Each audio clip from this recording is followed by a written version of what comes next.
Bill Gates की एक बहुत अच्छी लाइन है, मेरे बच्चों के पास बेशक कंप्यूटर होंगे लेकिन सबसे पहले उन्हें किताबें मिलेंगी। नमस्कार दोस्तों, कहने का मतलब ये है कि सुविधाएं होने से सफलता नहीं मिलती है। सफलता के लिए संघर्ष करना पड़ता है, समर्पण करना पड़ता है। अक्सर लोग सफल तो होना चाहते हैं, संघर्ष भी करते हैं, समर्पण भी करते हैं, लेकिन उसके बावजूद भी फेल हो जाते हैं। दोस्तों, ऐसा क्यों होता है? आज मैं आपको एक कहानी से समझाऊंगा। सुनिए, कहानी उस समय की है जब राज्य में राजाओं का शासन हुआ करता था। उस समय जो राज्य के बच्चे होते थे वो गुरुकुल पढ़ने के लिए जाया करते थे। तो कहानी कुछ ऐसा है कि वैसा ही किसी गुरुकुल में दो बच्चे पढ़ने के लिए गए। उसमें से एक राजा का लड़का था और एक सैनिक का लड़का था। दोनों एक साथ पढ़ते थे। दोनों के गुरु एक ही थे, लेकिन गुरु जी ने देखा कि जो राजा का लड़का है वो पढ़ने में मन नहीं लगा पा रहा है, और जो सैनिक का लड़का था वो पूरे लगन से सीख रहा था, सीखने में लगा हुआ था। गुरु जी को बात समझ में नहीं आई। गुरु जी ने सोचा, आखिर क्या कारण है, क्यों ये पढ़ नहीं पा रहा है, सीखने की कोशिश नहीं कर पा रहा है, सीख नहीं पा रहा है। गुरु जी को एक उपाय सोचा। उपाय ये था कि गुरु जी ने उस राजा के लड़के को अकेले में मिलने के लिए बुलाया और उनसे एक सवाल पूछा। सवाल ये था कि ये बताओ, जब तुम घर से आ रहे थे पढ़ने के लिए तब तुम्हारे पिताजी ने तुमसे क्या कहा था? तो राजा के लड़के ने बताया कि मेरे पिताजी ने कहा, तुम्हारे पास एक बहुत बड़ा राज्य है, अच्छा वैभव है, जाओ सीखना, अधिक परेशान मत होना। याद रखना, ये जो गुरुकुल है ये मेरे राज्य के अंदर ही आता है, इसलिए तुम्हें किसी भी प्रकार की दिक्कत नहीं हो सकती और ये पूरा राज्य तुम्हारा है।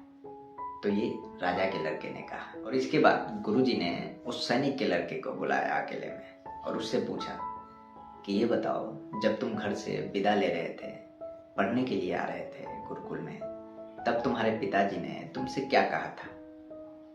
तो सैनिक के लड़का ने बताया, बेटा तुम्हें योद्धा बनना ही होगा, क्योंकि राज्य की रक्षा तुम्हें ही करनी है और तुम्हारी आजीविका, तुम्हारे रोजी रोटी इसी से चलनी है। जा रहे हो तो लगन से पढ़ना, जो सिखाए वो सीखना, और याद रखना तुम एक सैनिक के लड़के हो। गुरुजी को बात समझ में आ गई। राजा के लड़का भी सीखने के लिए ही गया था, लेकिन उसके मन में बात यह भी था कि मैं एक राजा का लड़का हूँ, नहीं भी सीखा तो भी राज्य मेरा है, कोई अंतर नहीं पड़ता, किसी सैनिक को सिखा दूंगा, हमारे मंत्री, हमारे सेनापति है ना, सब संभाल लेंगे। तरह की भावना उसके अंदर जाग गए होंगे जब उसके पिता ने उसको गुरुकुल भेजते समय उस बच्चे से जो कहा था। इसलिए वो चाह कर भी मेहनत नहीं कर पा रहा था। वो लग रहा था कि नहीं भी किया तो भी चल जाएगा, पर सैनिक के लड़के के साथ ऐसा नहीं था। उसके पास कोई विकल्प नहीं था। उसके पिता ने साफ साफ उसे कह दिया था, तुम एक सैनिक के लड़के हो और तुम्हें योद्धा बनना ही होगा, तभी इसी से तुम्हारा काम चलने वाला है, तुम्हारी रोजी रोटी, तुम्हारी आजीविका चलने वाली है, इसलिए तुम्हें लगन से सीखना है।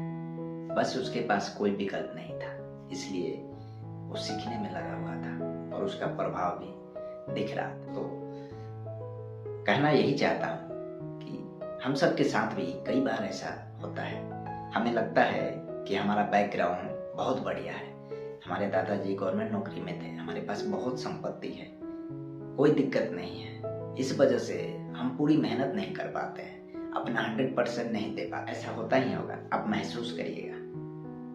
बहुत अच्छी बात है आपका बैकग्राउंड सपोर्ट है, या बहुत अच्छी बात है, लेकिन अगर आप नाकामिल रह गए, आप अपने लिए कुछ नहीं किए, तो ये बैकग्राउंड सपोर्ट आपका अधिक समय तक साथ नहीं दे पाएगा। अब देखिए ना, अपने चारों तरफ कोई रिक्शा चालक की बेटी जज बन गई, कोई जूते सिलने वाले का बेटा आईएएस बन गया, कलेक्टर बन गया, आईपीएस बन गया।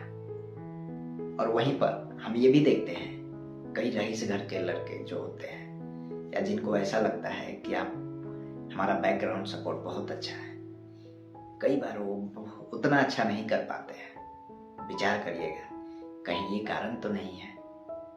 और बस यही कहना चाहता हूँ, कर दिखाओ कुछ ऐसा कि दुनिया करना चाहे आपके जैसा। धन्यवाद।